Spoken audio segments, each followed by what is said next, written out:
So my legal name on my license is Gabriel Gary Lewis III.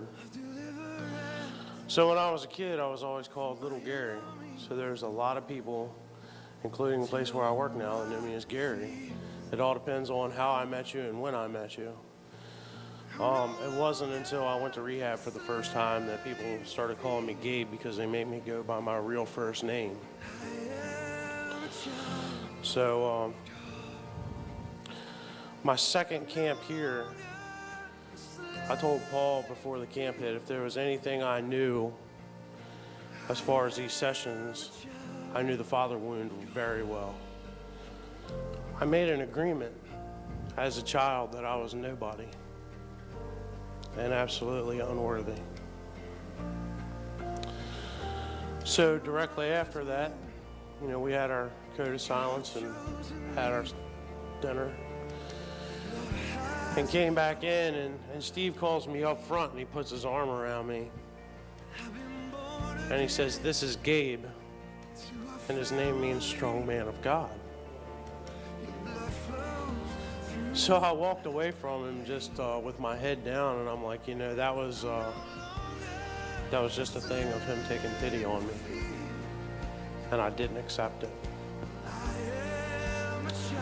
So the next couple camps I spent after the session praying and wondering, does God really have this special name for me?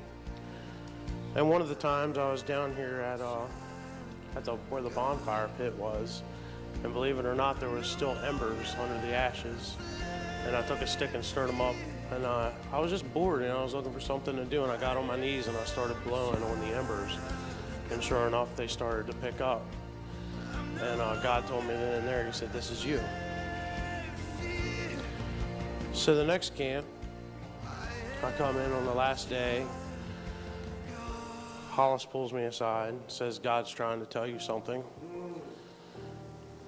And it dawned on me that God had made me a promise when I was in my early 20s that I would go into the nations and I would spread his word, even though I never accepted it and never believed it.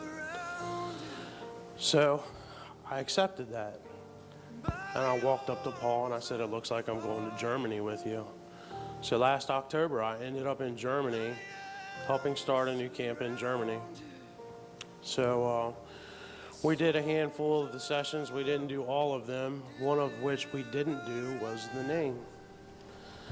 But I found myself between sessions, like when we had a break, I was praying, "God, what's my name?"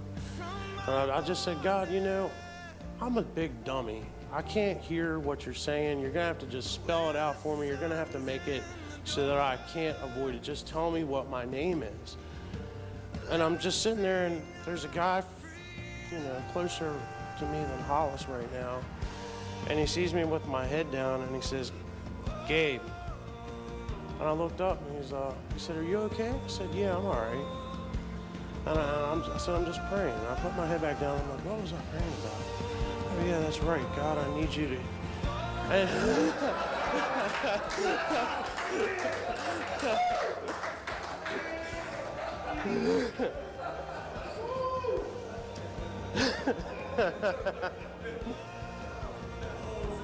Also in prayer, I heard that God told me I'm a healer. And I've had a man at a table at Wegmans told me that he's literally sit there and watch me heal people. And I'm like, dude, I don't even see it. So I have it in my heart to heal people because I have a really big heart for hurting people. So that's part of who I am. God made me that way. There's two sides of the coin with the name Gabriel. Strong man of God, and God is my strength. And as long as God is my strength, I am a strong man of God.